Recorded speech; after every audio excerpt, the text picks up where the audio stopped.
Hello guys, welcome in Genesis Hub where 14 artists prepared for you tutorials.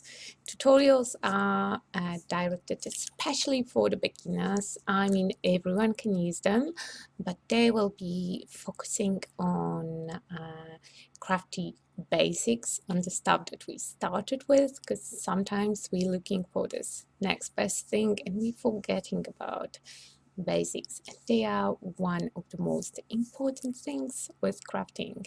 Here you can see all the ladies that are hopping along, and all the links will be in the description box. And my basic techniques I will discuss on the example of this small door piece that I created.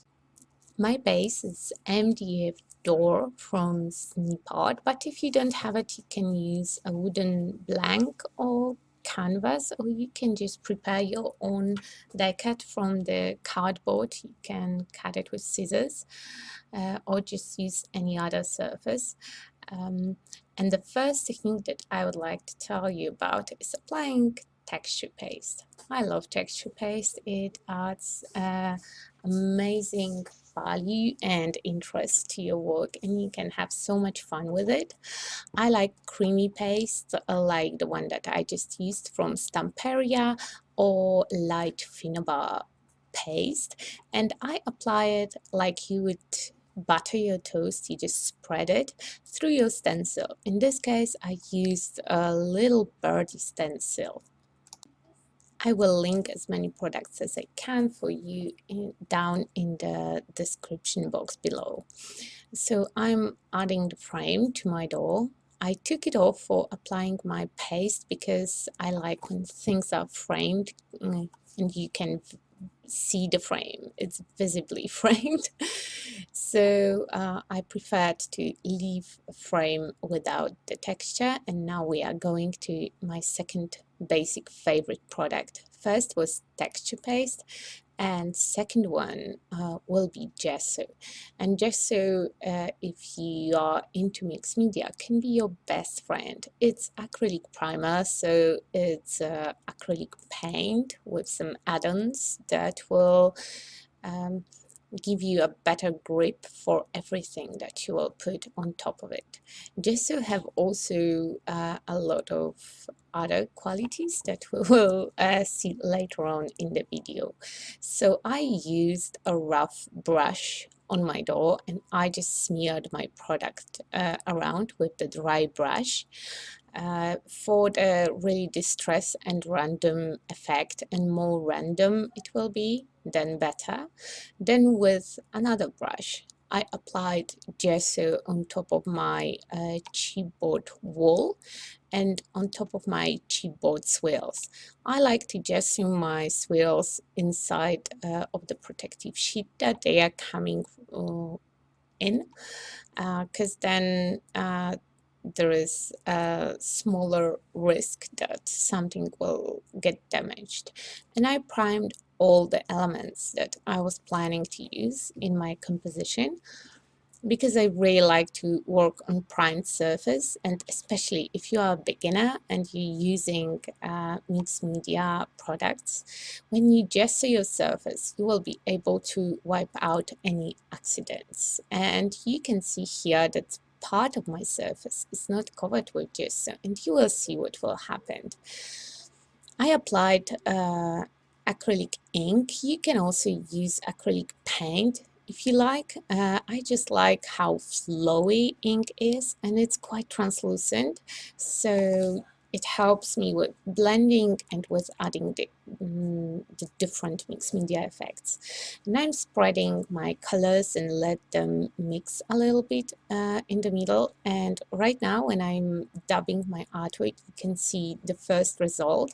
And when I spray it heavily with water to create a color wash, you can see that some areas get exposed and white, because those are areas that are already covered with gesso, and it protects my MDF from drinking all that color and from soaking with those colors. I decided that I want whole frame brown, and I also added same colors into my chipboard swirls, and I'm trying to have random stains in the same colors so everything will look matchy. But I wanted the wall to stand out. So first I thought that I would go with red, like red brick. But when I washed it, it turned pinkish. So I added a little bit of this brown that I used on my door just to turn it down a little bit, but still to leave this reddish hue. And all the small elements I treated like the big ones with two colors of my ink, with blue and brown. When all my elements were ready, I started to assemble my artwork. And here I have the cutout from the stock photo. And if I will remember, I will also link that photo down below. But you can use, for example, Tim Holtz paper people that I was showing you. I just thought that this girl will fit perfectly the idea that I had here. So I try out my swirls, and then I decided that it will be easier for you to see how I'm assembling elements if I will use the white paper below. So I'm placing my colorful elements, and those little elements, I want them to become a part of my big swirls. I want to extend them, and I want to make them more dimensional. So I'm just trying them in, I'm just trying those swirly elements, how they look together, and if I like it or not. If I like it, I will just stick it down. If I don't like it, I will play a little bit more. And I prepared a few of those elements just to build some general interest in my composition. Because at this stage, I was thinking that this girl can be a little furry, sitting on the wall on this swirly thing, and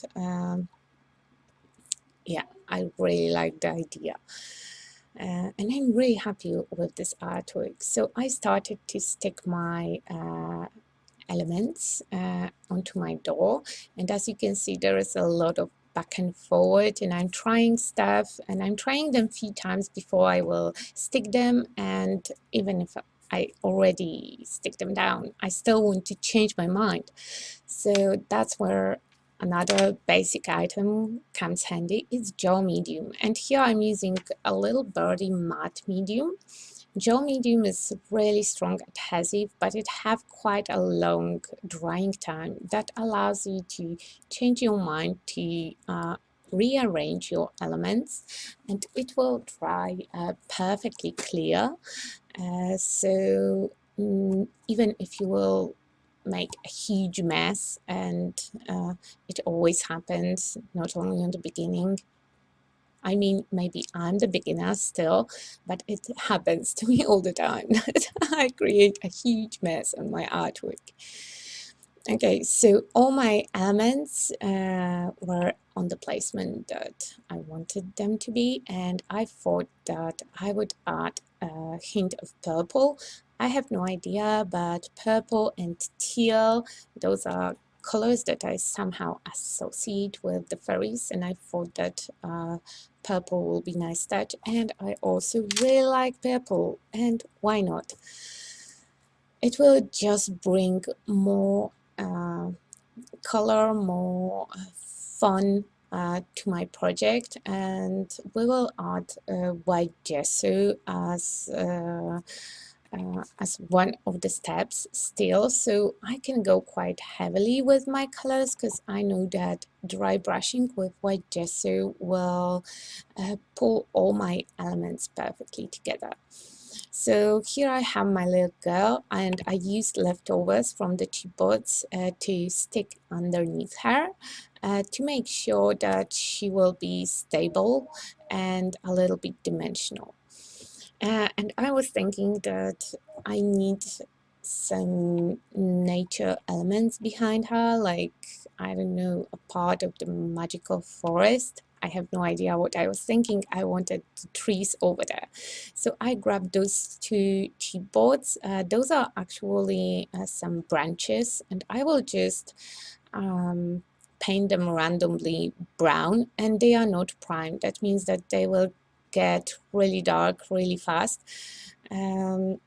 So I don't have to apply that much ink because the chipboard will just soak in all the color and the staining will be really fast. I was thinking about the tree trunks, and I showed you in those little bags I had a natural moss and some leftovers from some fake trees. I collected them, and the moss you can buy in the most stores in the deco section. It doesn't have to be, you know, scrapbooking supply to be used at the artwork.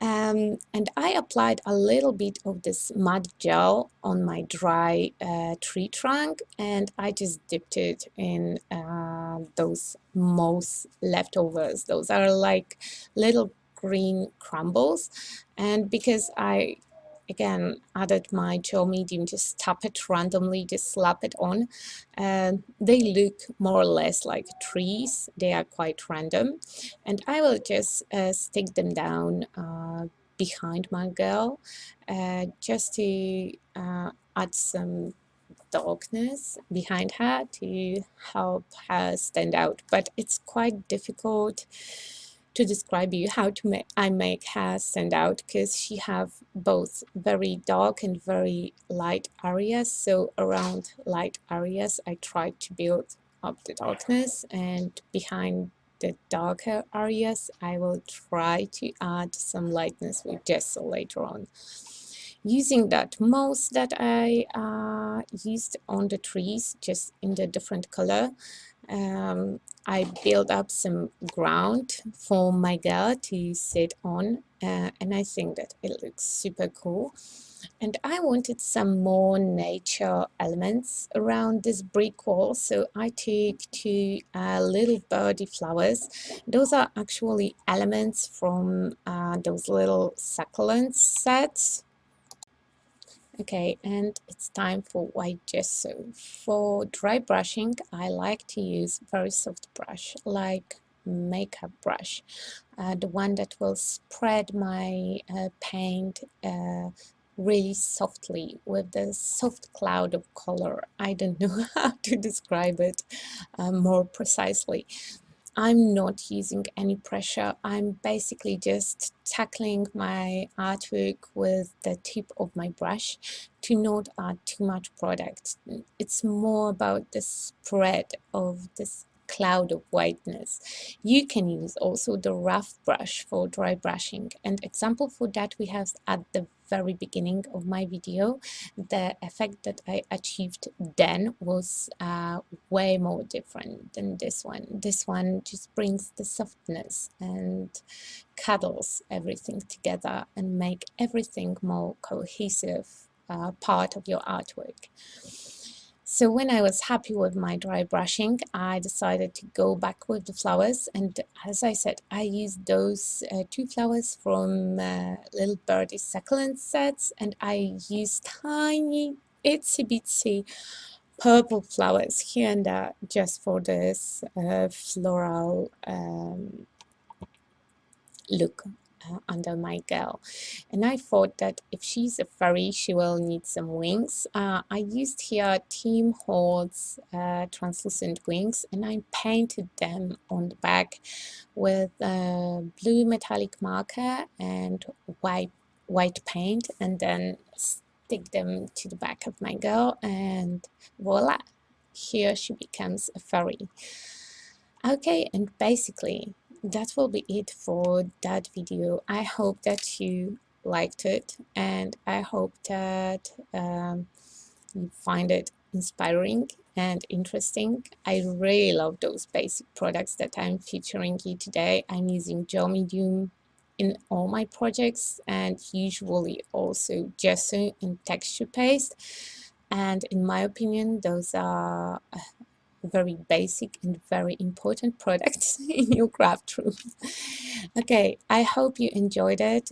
Check out the video description for all the info and all the links to the products, to those amazing tutorials and channels. And I wish you a nice and creative day, and see you at the next one. Bye. Oh, and if you are still here, please hit that subscribe button. Thanks.